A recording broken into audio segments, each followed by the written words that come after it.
Serangan udara juga diluncurkan Israel, saudara, ke kamp pengungsi Nusairat di kawasan Gaza Tengah. Serangan menghantam sebuah bangunan apartemen pada Sabtu waktu setempat. Serangan udara Zionis Israel di kamp pengungsian Nusairat di kawasan Gaza Tengah menewaskan 7 orang yang merupakan satu keluarga. Para petugas penyelamat berupaya mengevakuasi jenazah korban serangan udara Israel ke rumah sakit di Gaza. Saat ini sudah lebih dari 9.000 orang tewas sejak perang Israel-Hamas awal Oktober lalu pecah.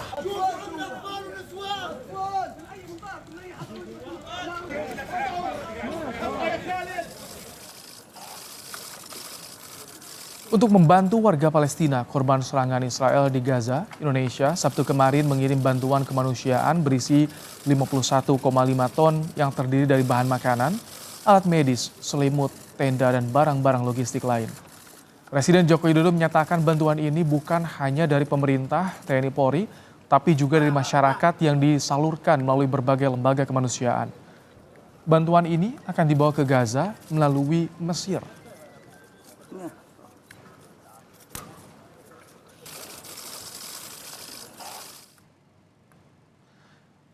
Rute pengiriman bantuan kemanusiaan menuju Gaza antara lain mulai dari Lanut Halim Perdana Kusuma Jakarta menuju Aceh, saudara, lalu ke Yangon Myanmar, lanjut menuju New Delhi India, lalu Abu Dhabi Uni Emirat Arab, berlanjut ke Jeddah Arab Saudi hingga ke El Arish Mesir untuk kemudian disalurkan ke Gaza.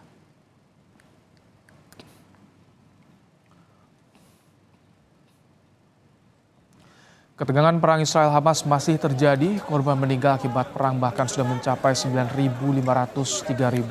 3.000 diantaranya merupakan anak-anak. Lalu sampai kapan perang di Gaza ini akan terus terjadi? Apa saudara dampak dukungan Indonesia untuk Palestina? Kita akan ulas di sore ini bersama dengan Mustafa Abdul Rahman, pengamat Timur Tengah. Assalamualaikum, selamat sore Mas Mustafa.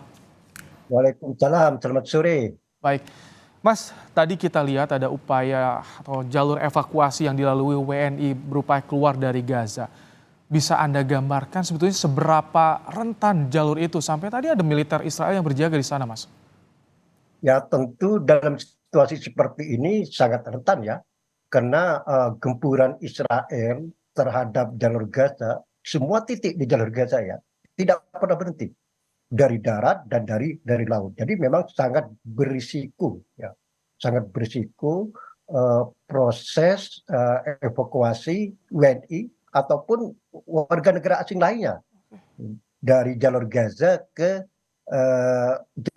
jalur Gaza Selatan kemudian ke Mesir kan. Seperti kita ketahui bahwa sebagian besar warga negara asing termasuk WNI di jalur Gaza itu berada di Gaza City. Dan Gaza City itu berada di bagian utara jalur Gaza. Untuk menuju dari jalur Gaza City ke Rafah, perbatasan jalur Gaza dan Mesir, itu sekitar jaraknya 32 kilo ya, 30-35 kilo ya.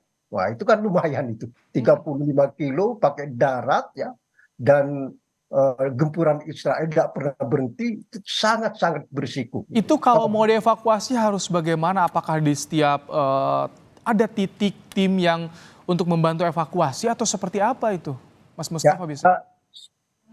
Salah satu cara untuk bisa selamat, mengibarkan bendera palang merah.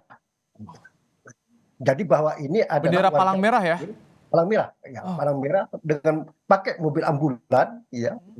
Dan itu tentu Tapi beberapa ambulans juga ada yang ditembaki juga oleh Israel, bahkan rumah sakit juga jadi target serangan di situ, Mas Mustafa. Bagaimana? Ya, itulah, jadi tetap berisiko kan. Nah itu sudah, ini namanya usaha manusia. Umpamanya di situ masih belum selamat, ya apa boleh buat. Karena ini sudah dalam keadaan perang yang membabi buta, ya. Dan ya kita tahulah bahwa korban sudah hampir 10.000 dari pihak Palestina. Siang malam Israel menggempur jalur Gaza tersebut. Ini adalah suatu proses yang sangat berisiko dan keselamatannya itu hanya di atasnya. Apakah kita sampai ke perbatasan jalur Gaza Mesir dan bisa keluar dari jalur Gaza ke Mesir, itu hanya di atas gitu. Kita di bawah hanya berusaha. Tidak ada sekarang tempat berlindung di jalur Itu Gaza. jalur evakuasi sama dengan jalur distribusi bantuan. Itu juga semua keputusan dari Israel. Jadi yang bisa memberi lampu hijau bahwa bantuan kemanusiaan itu bisa masuk ke jalur Gaza itu hanya Israel. Dan itu pun buka tutup. Tidak setiap hari Israel mengizinkan bantuan kemanusiaan itu bisa masuk jalur Gaza. Ratusan truk ya dari berbagai negara, bantuan dari berbagai negara yang antri menunggu di pintu gerbang Rafah sisi Mesir ya. Dan itu sudah lebih dari 2 minggu ya. Dan Tak bisa biasanya dibuka kecuali ada otoritas Israel yang mengizinkan itu.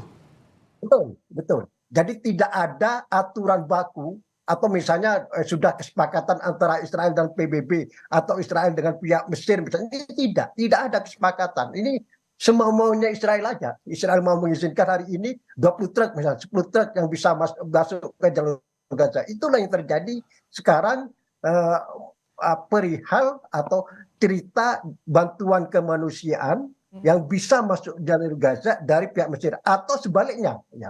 Proses evakuasi warga negara asing termasuk WNI dari jalur Gaza ke Mesir. Begitu Mas. Ini kan sudah ada kecaman dari dunia internasional, diplomasi di PBB juga dilakukan. Anda melihat efektivitasnya bagaimana Mas Mustafa? Ya, tekanan sudah luar biasa ya. Bisa kita gambarkan, kita bayangkan kan, Menteri Luar Negeri Amerika Antony Blinken baru mengunjungi Israel hari Jumat kemarin lusa dan bertemu dengan Perdana Menteri Israel Benjamin Netanyahu dan meminta secara khusus supaya Israel bersedia menerima gencatan senjata sementara untuk kemanusiaan Gaza. Itu ditolak mentah-mentah oleh Israel. Benjamin Netanyahu minta syarat bisa gencatan sementara untuk kemanusiaan dengan imbalan Hamas harus membebaskan semua tawanan Israel yang ada di tangannya yang jumlahnya lebih dari 200 itu. Tentu itu kan tidak semudah itu. Itu kan kalau bicara masalah pembebasan sandera itu sudah transaksi besar. Harus melalui perundingan besar juga. Misalnya pembebasan tawanan Israel dengan imbalan pembebasan tawanan Palestina terus juga. Termasuk mungkin Hamas juga punya tuntutan yang lebih besar. Dan ini pelik dan tidak bisa ada solusi dalam waktu sesegera mungkin, Mas Mus, dengan kondisi seperti ini. Betul. Karena semua pihak sama-sama masih dalam posisi yang sangat keras. Israel masih keras ya. Kemudian pihak Hamas juga belum bisa memberi konsesi. Kalau Mas Mus, kalau sikap pemimpin negara Arab bagaimana Anda lihat? Negara-negara Arab seperti kita ketahui, Mesir sudah menggelar ya yang diatur oleh pemerintah aksi bela Palestina besar-besaran.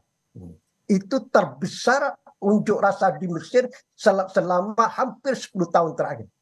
Unjuk rasa itu memang dirancang oleh pemerintah untuk menekan Israel supaya mau kompromi.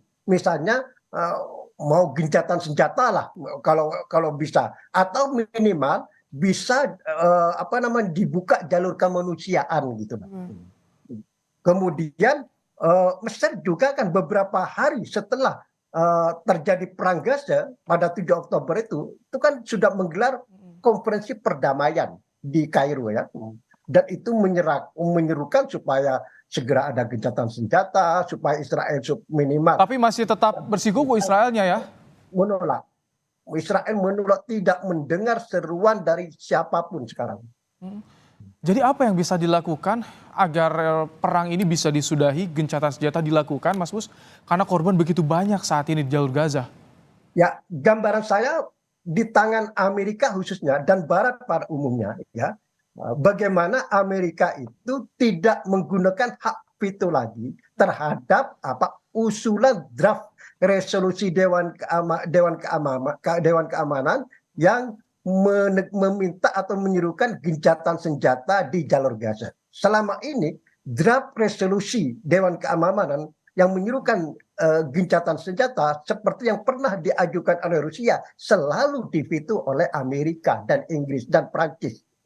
Selama dukungan Barat masih seperti ini, maka sulit membayangkan akan terjadi gencatan senjata di jalur Gaza dalam waktu dekat. Oke, Mas Mus, Indonesia kan ada menjalankan two state solution ya.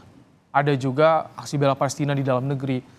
Bagaimana apakah saran di Indonesia ini bisa didengarkan di PBB atau seperti apa sih efeknya bisa mengetuk pintu hati dunia barat atau bagaimana Anda melihatnya?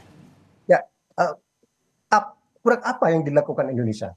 Hari ini menggelar aksi bela Palestina di Monas yang luar biasa itu. Iya. Jutaan itu ya yang hadirkan, dan itu diliput oleh media internasional di Al Jazeera. Saya lihat sudah langsung live itu luar biasa kan. Minggu lalu ya kalau tidak salah, Menlu Indonesia Retno Marsudi datang ke New York di hadir di sidang Dewan Keamanan PBB dan menunjukkan luar biasa itu bagus sekali. Saya lihat itu statementnya Retno Marsudi luar biasa. Jadi dukungan politik Indonesia terhadap Palestina dan dalam upaya untuk terjadi gencatan senjata yang mungkin sudah luar biasa. Mungkin satu-satunya yang bisa dilakukan tidak hanya Indonesia, siapapun sekarang mengetuk hati Amerika supaya Amerika itu tidak menggunakan hak vetonya di Dewan Keamanan PBB terhadap semua draft resolusi di Dewan Keamanan yang menyerukan gencatan. Hanya itu sekarang. Kalau itu Amerika mengabulkan, saya kira akan cepat selesai. Gitu. Bagaimana kansnya melihat kalau hubungan Indonesia dengan Amerika untuk bisa mengetuk hati Amerika soal solusi perang di Gaza? Ya sekarang mungkin ya satu-satunya pintu ya Washington ya. Seperti dilakukan Mesir, Presiden Mesir El-Sisi ya melakukan lobby khusus ke Presiden Amerika Joe Biden untuk membuka jalur kemanusiaan di jalur Gaza. Kemudian kan cukup berhasil. Walaupun tidak resmi Israel membuka jalur resmi, tapi Israel bisa atau mau membuka jalur kemanusiaan atau bantuan kemanusiaan ya dari Mesir ke jalur Gaza, walaupun tidak kontinu ya. Mungkin hari ini dibuka, besok tutup, besok lusa di ini, nggak jelas begitulah. Tapi lumayan lah daripada sebelumnya yang tertutup sama sekali. Itu berkat lobby Mesir langsung terhadap Amerika. Kalau tekanan dari publik Amerikanya sendiri kan ada beberapa juga aksi protes soal perang yang terjadi di Gaza ini. Apakah juga itu bisa membuka Washington untuk melakukan hal serupa? Ya, mungkin itu salah satu faktor, tidak hanya di Amerika ya, tapi di banyak ibu kota negara barat sekarang itu.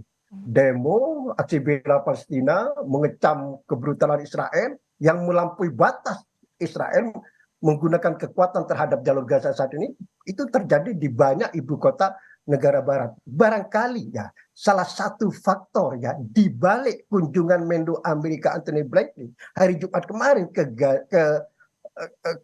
Israel, walaupun tidak berhasil 100% misinya, itu adalah akibat tekanan di dalam negeri Amerika yang semakin kuat supaya hentikan perang di jalur Gaza ini. Oke. Mas Mus, jadi Indonesia di forum internasional masih bisa berbicara banyak untuk menyerukan solusi perdamaian di jalur Gaza?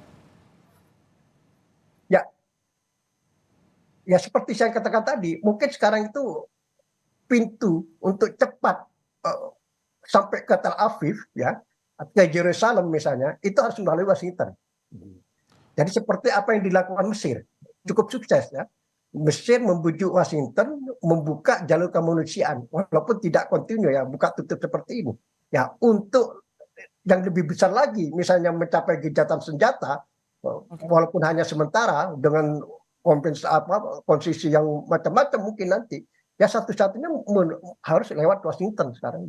Minimal Amerika tidak menggunakan hak vetonya di Dewan Keamanan PBB. Ini problem besar ini, Amerika selalu menggunakan hak veto. Kalau ada ya suatu negara mengajukan draft resolusi Dewan Keamanan yang menyerukan gencatan senjata.